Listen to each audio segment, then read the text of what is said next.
성자와 성령의 이름으로 아멘. 요한이 전한 거룩한 복음입니다. 그때 예수님께서 제자들에게 말씀하셨다. 조금 있으면 너희는 나를 더 이상 보지 못할 것이다.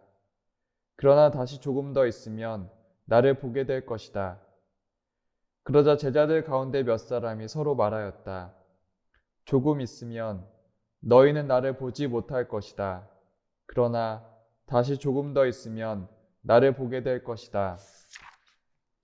또 내가 아버지께 가기 때문이다 하고 우리에게 말씀하시는데 그것이 무슨 뜻일까?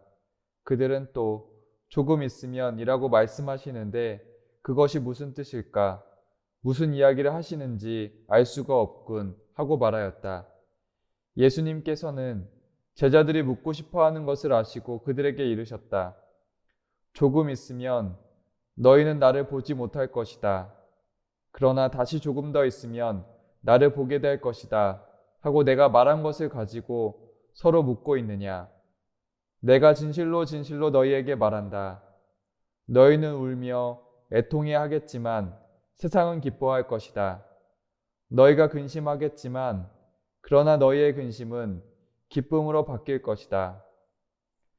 주님의 말씀입니다. 찬미 예수님, 오늘은 부활 제6주간 목요일입니다. 오늘 복음의 마지막 말씀은 예수님께서 제자들에게 말씀하십니다. 너희가 근심하겠지만 그러나 너희의 근심은 기쁨으로 바뀔 것이다. 예수님께서 제자들이 근심할 것이라고 한 이유는 복음의 시작 부분을 보면 알 수 있습니다. 조금 있으면 너희는 나를 더 이상 보지 못할 것이다. 이 의미를 생각해 보면 실제적으로 제자들이 예수님의 십자가 죽음을 보고 공포에 찼고 예수님을 잃어버렸으며 근심하게 되었습니다. 하지만 예수님께서는 부활하셨습니다. 그리고 마리아 막달레나가 제자들에게 예수님 부활의 소식을 전했지만 제자들은 부활의 신앙을 망설였습니다. 하지만 이후에 제자들은 예수님 부활을 본 후에 큰 힘을 얻었고 근심에서 벗어나 영원히 사라지지 않는 기쁨을 체험하게 되었습니다.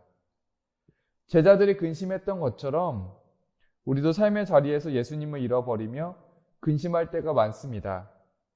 우리도 마찬가지로 부활하신 예수님을 뵙는다면 근심에서 기쁨으로 넘어갈 수 있습니다. 오늘은 근심에서 기쁨으로 넘어가는 사다리를 보고자 합니다. 먼저 신앙 체험적인 사다리입니다. 한 본당의 예비신자 교육 담당 책임을 맡았던 분을 배웠습니다. 직장 일을 하면서도 예비신자 교육의 총 책임을 맡아서 교육 준비를 하셨습니다. 다른 봉사자들은 사정상 빠지더라도 총 책임 봉사자분은 책임감으로 교육 준비를 빠지지 않았습니다. 평소 예비신자 교육이 있는 날에는 다른 봉사자분들과 함께 준비를 하지만 어떤 날은 다른 봉사자분들이 사정이 생겨서 도와주지 못하는 날이 있었습니다. 하루는 정말 힘들었던 날이 있었습니다.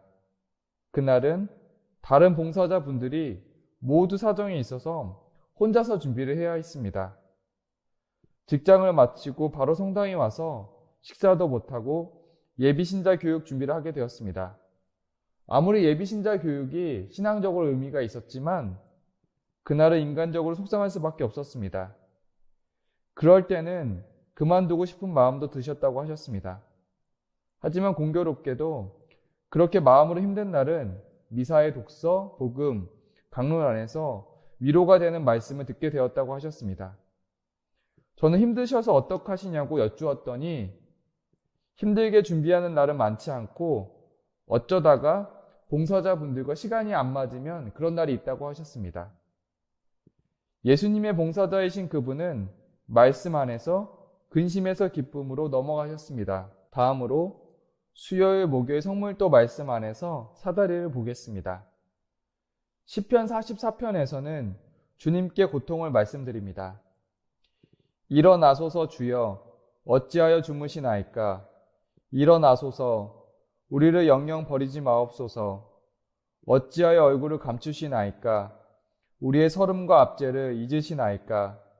우리 영혼이 먼지 속에 쓰러져 있고 우리의 배는 맨 땅에 깔려 있나이다. 일어나시어 우리를 도우소서. 당신 자비 내리시어 우리를 구원하소서. 시편 55편에서는 주님께 근심을 맡겨드리면 주님께서는 힘을 주신다고 하십니다. 내 근심 걱정을 주께 맡겨드려라. 당신이 너를 붙들어 주시리라. 의인이 흔들리게 버려둘 리 없으리라. 시편 130편에서는 깊은 구렁 속에서 주님을 기다리는 마음을 전합니다. 주님이 오시기를 기다립니다. 깊은 구렁 속에서 주께 부르짖사오니 주여 내 소리를 들어주소서. 내 비는 소리를 귀여겨 들으소서. 내 영혼이 주님을 기다리오며 당신의 말씀을 기다리나이다. 파수꾼이 새벽을 기다리기보다 내 영혼이 주님을 더 기다리나이다. 파수꾼이 새벽을 기다리기보다 이스라엘이 주님을 더 기다리나이다. 시편 기도로 주님께 근심을 말씀드리면 주님께서는 분명히 기쁨으로 우리에게 오실 것입니다. 가끔 근심 걱정으로 힘들게 되면 근심 걱정이 없으면 얼마나 좋을까 하고 생각이 들 때가 있습니다. 하지만 세상에서 우리에게는 근심이 사라지지 않고 예수님을 뵐 때까지 함께 할 것입니다. 근심을 예수님 안에서 이해하게 된다면, 근심 안에서 신앙적인 의미를 알게 된다면 근심은 기쁨으로 바뀔 것입니다. 예수님께서 오늘 복음에서 약속하셨습니다. 그러나 다시 조금 더 있으면 나를 보게 될 것이다. 제자들이 기쁨을 찾은 것처럼 우리도 잃어버린 예수님을 다시 만난다면 이 모든 근심에서 벗어나 기쁨으로 나아갈 수 있을 것입니다. 성부와 성자와 성령의 이름으로 아멘.